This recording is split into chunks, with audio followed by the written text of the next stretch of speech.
नमस्कार बालदोस्तांनो, गोष्टींचा सिलसिला आणि मजेदार किस्से या सदरामध्ये तुम्हा सगळ्यांचं आजच्या या आठवड्यामध्ये मनापासून स्वागत.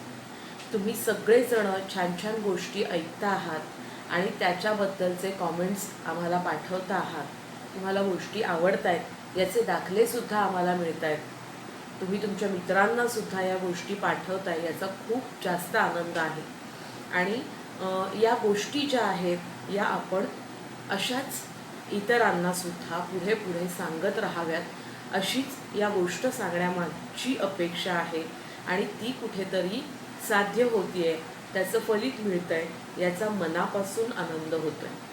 आपण जी वेगवेगळी व्यक्तिमत्व बघत आहोत त्यामधून आपल्या आयुष्याला, आपल्या व्यक्तिमत्वाला नक्कीच आकार मिळत असेल आणि त्याचं समाधानसुद्धा तितकंच मनाला अगदी आनंदून टाकणारं आहे हे मात्र निश्चित.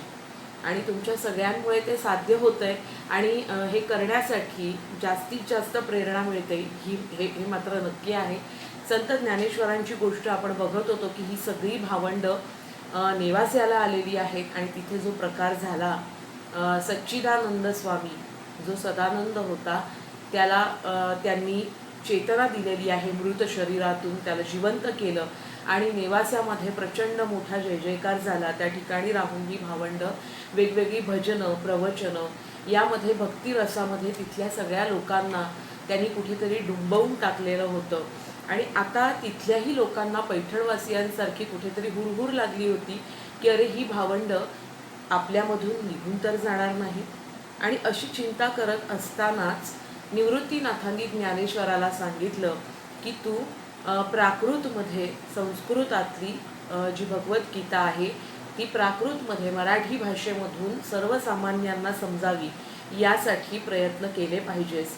आणि तुझा जो विचार असेल त्याला मी नक्कीच मान्य करेन, पण तू जेव्हा सांगतोस भगवद्गीतेतले संदर्भ त्यावेळी लोक खूप अत्यानंदाने ते ऐकत असतात. लोकांच्या चेहऱ्यावरचं जे समाधान असतं ते अगदी बघण्यासारखं असतं, अवर्णनीय असतं आणि तो पूर्णपणे तल्लीन होऊन या गोष्टी सांगत असतोस लोकांना. तर आपण हे सांगतो हे तर पुढे सुरूच राहणार आहे, पण आपण ही भगवद्गीता मराठीमध्ये लोकांसाठी, येणाऱ्या पुढच्या पिढ्यांसाठी लिहून सुद्धा ठेवली पाहिजे असं कुठेतरी मनोमन वाटतंय. आणि आपल्या मोठ्या भावाच्या, आपल्या गुरु असणाऱ्या भावाला संमती देऊन ज्ञानेश्वर सुद्धा ही जी भगवद्गीता आहे ही मराठीमधून लिहिण्यासाठी आणि सांगण्यासाठी तयार होतात. त्या पुढचा भाग आज आपण बघूया. संत ज्ञानेश्वरांनी भगवद्गीता जी आहे श्रीकृष्णाने अर्जुनाला सांगितलेली ही मराठीमध्ये, प्राकृत भाषेमध्ये सांगण्यासाठी संमती दिलेली असते, होकार दिलेला असतो. आणि नेवास्यामध्ये एक प्रकारे दिवाळीचं वातावरण निर्माण झालेलं असतं मुलांना. आता दिवाळीचं वातावरण म्हणजे काय, तर लोकांमध्ये एक प्रकारे आनंद, उत्साह की जे ज्ञानेश्वर आपल्याला अशा पद्धतीने भगवद्गीता इतक्या सोप्या प्रकारामध्ये समजावून सांगतायत, भक्तीचा जो मार्ग ते आपल्याला सोप्या पद्धतीने सांगतायत, तो जेव्हा लिहून ठेवला जाईल तेव्हा येणाऱ्या अनेक पिढ्यांसाठी तो नक्कीच आदर्शवत असणार आहे. आणि हा आनंद नेवास्यातल्या लोकांच्या मनामध्ये मावत नव्हता, तो ओसंडून वाहत होता. आणि त्यासाठी आपण खूप मोठी तयारी केली पाहिजे असं त्यांच्या मनात कुठेतरी येत होतं. आणि या निमित्ताने का होईना ही भावंडं आपल्या नेवास्यामध्ये काही दिवस तरी राहतील हे सुद्धा त्यांच्या मनाला कुठेतरी सुखावून जात होतं. संत ज्ञानेश्वरांनी संमती दिलेली आहे आनंदाने भगवद्गीता जनसामान्यांना मराठी भाषेमध्ये समजावून सांगण्यासाठी. हे निवृत्तीनाथांनी जेव्हा तिथल्या पाटील बुवांना सांगितलं तेव्हा पाटील बाबा अक्षरशः आनंदित झाले. अतिशय भाबडं असं हे व्यक्तिमत्व होतं आणि त्यांना आपल्यासारख्या साध्या सामान्य माणसांना ही जी ज्ञानी मुलं आहेत, ही जी संन्यासी मुलं आहेत, ही जी एक देवाचे अवतार असणारी मुलं आहेत, ही आपल्यासारख्या लोकांना भक्तिरसाच्या माध्यमातून आपला उद्धार करणार आहेत किंवा आपल्या जीवनाला एक प्रकारे मार्ग दाखवणार आहेत, काय चांगलं काय वाईट हे आपल्याला सांगणार आहेत, यासाठी अतिशय भावविभोर झालेले होते. बघा, आपला वेळ काढून आपण 2 मिनिटं आपल्या नातेवाईकांशी सुद्धा जिथे बोलत नाही, आपल्या मित्रमंडळींशी जिथे बोलत नाही, तिथे आपल्या आयुष्याचं इप्सित हीच गोष्ट आहे की आपण लोकांसाठी आपला जन्म आहे आणि लोकांच्या भल्यासाठी आपण त्यांना चांगलं वाईट मार्गापासून परावृत्त करून चांगल्या मार्गावरती आणि भक्ती मार्गाने पुढे नेण्यासाठी आपलं आयुष्य वेचण्यासाठी निश्चय करतात, निर्धार करतात. ही स्वतःतच खूप मोठी गोष्ट आहे मुलांनो. तर त्यावेळेला त्यांना सगळ्यांना हे खूप मोठं अप्रूप आणि मोठेपणा वाटत असतो या मुलांबद्दल, की यांनी आयुष्याचा दुसरा असा काही विचार केलेला नाही. स्वतःचं आयुष्य खूप काहीतरी छान जगावं, एक स्वतःचं घर होतं वडिलोपार्जित, शेती होती, छानपैकी त्यांचं ठेवलेलं बरंचसं काही गोष्टी होत्या अशा, की त्याच्यावरती ही मुलं छान जगू शकली असती, खूप आनंदामध्ये, खूप मजेमध्ये. पण या सगळ्या गोष्टींचा त्यांनी त्याग केला आणि समाजासाठी आपलं जीवन आहे आणि त्यासाठीच आपण ते वेचलं पाहिजे, हा हेतू त्यांनी फक्त आपल्या डोळ्यासमोर ठेवला या भावंडांनी. आणि ही पुढे चालत राहिली. ते सगळं काही लोकांच्या नावावर करून दिलं, कुठल्याही गोष्टीचा मोह ठेवला नाही आणि लोकांचा उद्धार करत फिरत राहिली ही मुलं. इथे ज्ञानेश्वरांनी सांगितल्यावरती पाटील बाबा म्हणाले, तुम्ही काहीही चिंता करू नका, आम्ही भाग्यवंत आहोत की तुमच्यासारखे अवतार आमच्या आयुष्यामध्ये आले. त्यांनी आम्हाला भक्ती मार्ग इतक्या सोप्या पद्धतीने समजावून सांगितला. अनिष्ट चाली, रूढी, परंपरा या गोष्टी आपण कशा पद्धतीने टाळल्या पाहिजेत, आपल्या जीवनाचे इप्सित काय आहे हे इतक्या सोप्या पद्धतीने तुम्ही सांगत होतात आणि पुढच्या पिढ्यांपर्यंत आता मात्र हे सगळं लिखित स्वरूपात राहणार आहे, त्यांच्यापर्यंत ते पोचणार आहे. ही खूप मोठी गोष्ट आहे. मी आजपासूनच तयारीला लागतो. आणि तिथे शिवमंदिरामध्ये, महादेवाच्या मंदिराच्या समोर तिथे आपण मोठा सभामंडप उभारू. सगळे लोक त्याचा आनंद घेतील. जेव्हा ज्ञानेश्वर सांगत असतील आणि सच्चिदानंद स्वामी लिहित असतील त्यावेळी सगळे लोक ते ऐकतील. त्यांचं भाग्य असेल ते सगळे लोक तिथे येतील. तुम्ही काहीही काळजी करू नका. आणि त्याप्रमाणे तिथे सगळी तयारी सुरू झालेली होती. ही सगळी तयारी होत असताना कुणाला तिथे काही सांगावं लागलं नाही की बाबा रे तू हे काम कर, तू ते काम कर. प्रत्येकजण अतिशय आवडीने, आनंदाने आणि स्वेच्छेने काम करत होता की आपल्याला काहीतरी खूप मोठी देणगी मिळणार आहे, आता खूप मोठं काहीतरी एखादं गोष्ट मिळणार आहे, ठेव मिळणार आहे. अशा याच्यामध्ये प्रत्येकजण आनंदित झालेला होता. कोणी झाडत होतं, लोटत होतं, स्वच्छ करत होते. पैशांची शिळा म्हणून जो मंदिरातला एक मोठा दगड होता त्याच्या बाजूला एक आसन तयार केलं होतं, ते फुलांनी सजवलं होतं. त्याच्या डाव्या बाजूला निवृत्तीनाथ, सोपान, मुक्ता यांच्यासाठी आसनं तयार केली. शिळेच्या जवळ ज्ञानेश्वरांचं आसन तयार करण्यात आलं आणि त्यांच्या उजव्या बाजूला सच्चिदानंद स्वामी जे होते, जे लिहून घेणार होते, ज्ञानेश्वरी जी होती, भगवद्गीता जी मराठीमध्ये सांगितली जाणार होती ती, त्यांचं आसन तयार केलं गेलं. लोकांची बसण्याची व्यवस्था झाली. सगळा आजूबाजूचा परिसर सुद्धा झाडून लोटून साफ करण्यात आला, स्वच्छ करण्यात आला. आणि ही तयारी चालू असताना एकीकडे निवृत्तीनाथ आणि ज्ञानेश्वर भगवद्गीतेतल्या श्लोकांबद्दल बोलत होते आणि निवृत्तीनाथ त्यांना मार्गदर्शन करत होते, कशा पद्धतीने आपण काय याच्यामध्ये सांगितलं आहे, लोकांपर्यंत काय पोचलं पाहिजे, नेमकं काय अपेक्षित आहे, या गोष्टींवरती तिथे चर्चा सुरू होती. प्रत्येक श्लोकाला, प्रत्येक गोष्टीला ज्ञानेश्वर अंतर्मुख होत होता.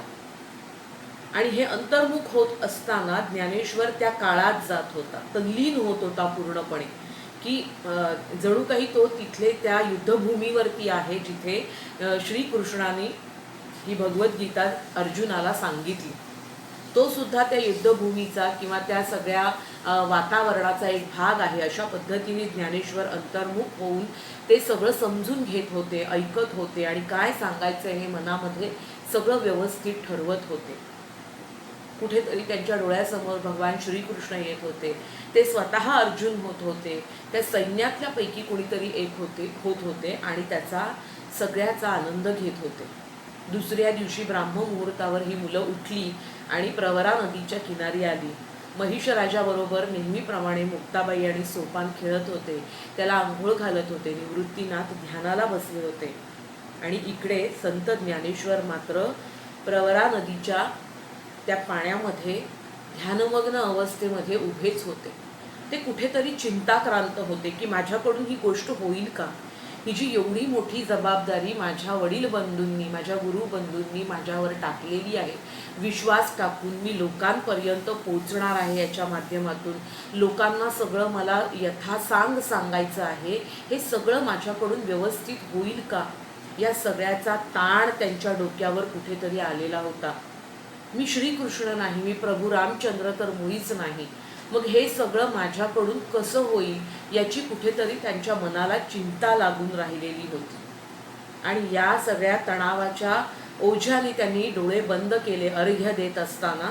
आणि ते डोळे बंद केल्यावरती त्यांच्या डोळ्यासमोर एक तेज निर्माण झालं आणि त्या तेजामधून भगवान श्रीकृष्ण त्यांना दर्शन देण्यासाठी आले. आणि त्यांनी सांगितलं की ज्ञानेश्वरा, अरे एवढी काळजी कशाला करायची? आपण सगळी एकच रूप आहोत. आपल्याला या समाजातल्या लोकांना चांगल्या मार्गावर घेऊन जायचं आहे. समाजामधल्या वाईट प्रवृत्ती, दृष्ट प्रवृत्ती, चुकीच्या प्रवृत्ती आपल्याला नष्ट करायच्या आहेत. आणि माझं अर्धवट राहिलेलं काम तू पूर्ण करणार आहेस. मी सदैव तुझ्या मुखामध्ये आसनस्थ होऊन तुझ्या मुखातनं सगळं व्यवस्थित वदवून घेईन. तुला काळजी करण्याचं काहीच कारण नाही. आणि जे काही तुझ्याकडे प्रतिभा देवा आधीच मिळालेली आहे दैवी रूपातनं, ती तर पुरेशी आहे ही भगवद्गीता मराठीतून सांगण्यासाठी. तुझ्याकडे ते कौशल्य आहे, ती प्रतिभा आहे, मग चिंताक्रांत कशाला आहेस? तुझ्या भावाचे आशीर्वाद, तुझ्या गुरूंचे आशीर्वाद तुझ्यापाशी आहेत आणि माझे सुद्धा आशीर्वाद तुझ्या सोबत आहेत, त्यामुळे काळजी करू नकोस.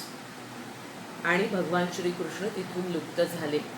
म्हणजे जणू काही भगवान श्रीकृष्णांचा आशीर्वादच संत ज्ञानेश्वरांना मिळालेला होता इथे. दुसऱ्या दिवशी, त्याच दिवशी सगळी तयारी झाली. ते जिथे राहत होते त्या मंदिराजवळ, त्या ज्या ठिकाणी मोहिनी राज मंदिर जे होतं त्या मंदिराच्या इथे पाटील बाबा आणि सगळेजण पालखी घेऊन आले. या भावंडांना पालखीत बसवून त्या सभा मंडपाच्या ठिकाणी, महादेवाच्या मंदिराच्या ठिकाणी आणण्यात येणार होतं. तिथे पोचल्यावरती संत ज्ञानेश्वर म्हणाले, पाटील बाबा हे कशासाठी? आम्ही तर सामान्य माणसं आहोत, आपण सगळे एकच आहोत. आम्हाला हा लहान असून सुद्धा इतका मान देऊन तुम्ही कमी करू नका. आमच्याकडे असलेलं ज्ञान हे सामान्य जनतेपर्यंत आम्हाला पोचवायचं आहे आणि त्यासाठीच आम्ही हे प्रयत्न करतोय. मग हे पालखी सोहळे वगैरे आम्हाला अजिबात मुळीच नको. आपण जो सगळा थाटमाट करतो की नाही, देवाला असाच नैवेद्य हवा, 56 भोग हवे, देवासाठी हेच करायचं, ही कर्मकांड करायची, हे नाही करायचं, इथे हात नाही लावायचा, या गोष्टी चुकीच्या असतात. देवाला हे नाही आवडत, देवाला ते नाही आवडत. देवाने कुठे सांगितलंय आपल्याला हे सगळं? नाही, आपणच ठरवलेलं आहे. आपल्या सोयीनुसार या सगळ्या गोष्टी आपण ठरवलेल्या आहेत. आणि हेच ज्ञानेश्वरांच्या बोलण्यातून इथे आपल्याला दिसून येतं. आपण ज्या श्रीकृष्णाची भगवद्गीता सांगणार आहोत त्या श्रीकृष्णाची मूर्ती आपण या पालखीत बसवूया, तुम्ही आणलीच आहे तर, आणि ही भगवद्गीता याच्यामध्ये ठेवू आणि आपण मंदिरापर्यंत जाऊ, असं संत ज्ञानेश्वर पाटील बुवांना सांगतात. कारण जीवनाला मार्ग दाखवणारा भगवद्गीता हा एक अमृतकुंभ आहे, असं ज्ञानेश्वरांचं म्हणणं होतं. या अमृतकुंभामधून अमृताचे काही कण आपल्याला प्रत्येकाला द्यावयाचे आहेत, जेणेकरून त्यांचं आयुष्य, त्यांचं जगणं सफल होईल. म्हणजे जो पूर्णपणे असा हे झालेला होता, धनुर्धारी अर्जुन जो होता, संभ्रमात पडलेला होता, गोंधळलेल्या अवस्थेमध्ये होता की मला माझ्या समोर असणाऱ्या या सगळ्या नातेवाईकांबरोबर लढायचं नाही आहे, मला हे युद्ध करायचं नाही आहे. युद्धाची सगळी सज्जता झाली, सगळे लोक आले, सैन्य आले, सगळं काही तयारी झाल्यावरती कुठेतरी त्याचं मन पाठी सरकलं की अरे मी माझ्याच लोकांना मारायला पुढे सरसावलेलो आहे न्याय मिळण्यासाठी. तर ही गोष्ट बरोबर आहे का? हे मला नाही केलं पाहिजे. आणि अशा अवस्थेमध्ये श्रीकृष्णाने अर्जुनाला भगवद्गीता सांगितली होती की आपलं कर्तव्य काय आहे. जेव्हा आपण आपलं कर्तव्य करत असतो त्यावेळी आपल्याला कोणीही नातेवाईक नसतात, कोणी मित्र नसतात, कोणी काहीही नसतं. आपण आपला विचार करणं, आपले नातेवाईक आणि या गोष्टींना सांभाळत बसणं ही गोष्ट चुकीची आहे. जे कर्तव्य आहे ते केलंच पाहिजे. ते कर्म आपण कुठल्याही गोष्टीचा विचार न करता केलंच पाहिजे. कारण की येणाऱ्या पिढ्यांसमोर ते आदर्श असतात की ही घडलेली जी गोष्ट होती या लोकांनी केलेली ही चुकीची गोष्ट आहे. आपल्या घरामध्ये जर एखाद्याने चुकीची गोष्ट केली तर त्याला शिक्षा देताना हा माझा मुलगा आहे, ही माझी बहीण आहे, हा माझा भाऊ आहे, हे सगळं विसरून आपण अन्यायाच्या विरुद्ध उभं राहायला पाहिजे. इथे कोणीही कोणाचं नाही, इथे फक्त न्याय आणि तोच महत्त्वाचा आहे, कारण तो आदर्श येणाऱ्या पिढ्यांपुढे उभा राहणार असतो. अशा संभ्रमात पडलेल्या अर्जुनाला श्रीकृष्णांनी हे तत्वज्ञान सांगितलं होतं जीवनाचं, आणि मग तो युद्धासाठी सज्ज झाला होता. त्याचं मन तयार झालं होतं आणि त्याला त्याचं कर्तव्य समजलं होतं. तर आपण सुद्धा समाजाला, भरकटलेल्या समाजाला, सगळ्या कर्मकांडांना, समाजात होणाऱ्या पिळवणुकीला संपवणार आहोत हे सगळं सांगून, लोकांच्या मनामध्ये धैर्य निर्माण करणार आहोत ही भगवद्गीता सांगून. त्यामुळे हे माझं कर्तव्य आहे. आणि हे संत ज्ञानेश्वरांचे विचार ऐकून सगळेजण तिथे स्थिमित झाले की किती मोठे आणि चांगले विचार आहेत एवढ्या लहान वयात सुद्धा संत ज्ञानेश्वरांचे. सगळ्यांनी ती मूर्ती आणि भगवद्गीता पालखीमध्ये ठेवली आणि वाजत गाजत मिरवणुकीने सगळेजण महादेवाच्या मंदिरात आले. तिथे जे जो जो शिळास्तंभ होता त्याच्या बाजूलाच संत ज्ञानेश्वरांचं जे आसन होतं तिथे त्यांना विराजमान करण्यात आलं. पाटील बाबांनी त्यांना तिथे बसवलं. सगळ्या भावंडांना त्यांच्या डाव्या बाजूला बसवण्यात आलं. उजव्या बाजूला सच्चिदानंद जे स्वामी होते ते बसले, जे लिहून घेणार होते. भुर्जपत्रांचा ढीग त्यांच्यासमोर पडलेला होता. लेखणी तयार होती. आपण आता वह्यांवर लिहितो, वह्यांच्या पानांवर लिहितो, पण त्यावेळी चक्क अशा पानांवरती लिहिलं जायचं. भुर्जपत्र म्हणतात त्यांना. आणि ती सगळी तिथे तयार होती. सगळ्या गोष्टींची तैनात होती. सभामंडप असा खचाखच भरलेला होता लोकांनी. सगळे लोक ऐकण्यासाठी सगळ्यांचे कान असे आतुर झालेले होते. आणि एकाच वेळी सगळीकडे जयघोष झाला. भगवान श्रीकृष्ण महाराज की जय, निवृत्तीनाथ महाराज की जय, संत ज्ञानेश्वर महाराज की जय. आणि सगळे शांत झाले. त्यावेळी संत ज्ञानेश्वरांच्या चेहऱ्याकडे प्रत्येकाची नजर लागलेली होती. तो तपस्वी चेहरा आणखी आणखी तेजस्वी दिसू लागला. डोळे मिटले आणि तोंडामधून जो पहिला उद्गार निघाला होता तो म्हणजे ओंकार. सगळ्या सृष्टीला आनंद देणारा, चैतन्य देणारा असा हा एक ओंकार आहे, ज्याच्यामध्ये प्रचंड शक्ती आहे. आणि ही शक्ती तिथे बसलेल्या प्रत्येकाला जाणवली होती. त्यांच्या मुखातनं ज्यावेळी हा ओंकार निघाला तेव्हा त्यांनी ब्रह्मदेवाचं स्मरण केलं की या विश्वाच्या निर्माणकर्त्यांनी सुद्धा जेव्हा पहिल्यांदा वेद पठण केलं तेव्हा ओंकाराचं स्मरण केलं होतं. आणि सगळीकडे एक प्रकारचा चैतन्यमयी वातावरणाचा सगळ्यांना आनंद दिला होता. आणि ओंकाराच्या नंतर ओम नमोजी आद्या वेद प्रतिपाद्या जय जय स्वसंवेद्या आत्मरूपा हा पहिला श्लोक संत ज्ञानेश्वरांच्या मुखातून प्रसवला, त्यांच्या मुखातून निघाला. किती ज्ञानाची पातळी, एक वेगळ्या पद्धतीची, आध्यात्मिक पद्धतीची आणि तरीही आतून येणारी असते. आपण अवसान वेगवेगळी आणू शकतो, वेगवेगळी रूपं आणू शकतो, पण मी खूप ज्ञानी आहे, मी खूप सुंदर आहे, मी खूप हे आहे, हे कोणी अवसान नाही आणू शकत. मी खूप प्रतिभावान आहे, आपण ते असावंच लागतं. आणि आपण अभ्यासाने चांगल्या गोष्टी करून ह्या गोष्टी प्राप्त नक्कीच करू शकतो. खोटेपणा, बेगडीपणा जो असतो तो कधीतरी गळून पडतो मुलांनो. म्हणून बेगडीपणा आयुष्यामध्ये कधीही उपयोगाचा नाही. तुमचा अभ्यास, तुमची प्रतिभा, तुम्ही ज्या गोष्टी, एखादी गोष्ट साध्य करण्यासाठी करत असता, जी मेहनत, जी कष्ट करता, तेच अतिशय महत्त्वाचं असतं आणि तेच तुमचं व्यक्तिमत्व घडवत असतं. आणि ह्या गोष्टी आपल्याला हेच वारंवार सांगत असतात की तुम्ही काय केलं पाहिजे, तुम्ही कुठे चुकता आहात आणि तुम्ही पुढे जाण्यासाठी कोणती गोष्ट केली पाहिजे. स्वतःला तयार करा. स्वतःला प्रतिभावान बनवण्यासाठी चांगलं वाचा, चांगलं सांगा, दुसऱ्यांबद्दल चांगलं बोला आणि आनंदाने राहा. याच्या पुढच्या गोष्टी आपण अशाच प्रत्येक शनिवारी बघणार आहोत. पुढच्या शनिवारी आणखी या पुढची अशीच एक गोष्ट घेऊन आपण भेटणार आहोत. पण तत्पूर्वी एक गोष्ट सांगायची राहिली, ती म्हणजे तुम्हाला जर का गोष्टी आवडत असतील तर तुमच्या मित्रांना, नातेवाईकांना या गोष्टी जरूर पाठवा. प्रत्येकाला याचा लाभ मिळू द्या. माधवी राणे हे यूट्यूब चॅनल जर का सबस्क्राईब केलं नसेल तर ते पहिल्यांदा करा, जेणेकरून चांगल्या चांगल्या गोष्टी तुम्ही कधीही चुकवणार नाही आणि किस्सेसुद्धा तुम्हाला रविवारचे ऐकायला मिळतील. बाजूला असलेलं बेल आयकॉन बटनसुद्धा दाबा, जेणेकरून तुम्हाला गोष्ट नव्याने टाकली की त्याची सूचनासुद्धा मिळेल. चला तर मग भेटूया पुढल्या शनिवारी. तोपर्यंत टाटा.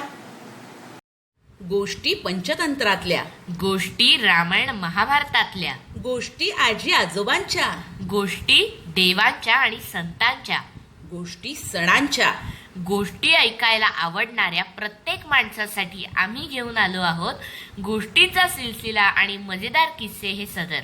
तेव्हा ऐकायला विसरू नका आणि सबस्क्राईब करा माधवी राणे हे यूट्यूब चॅनल.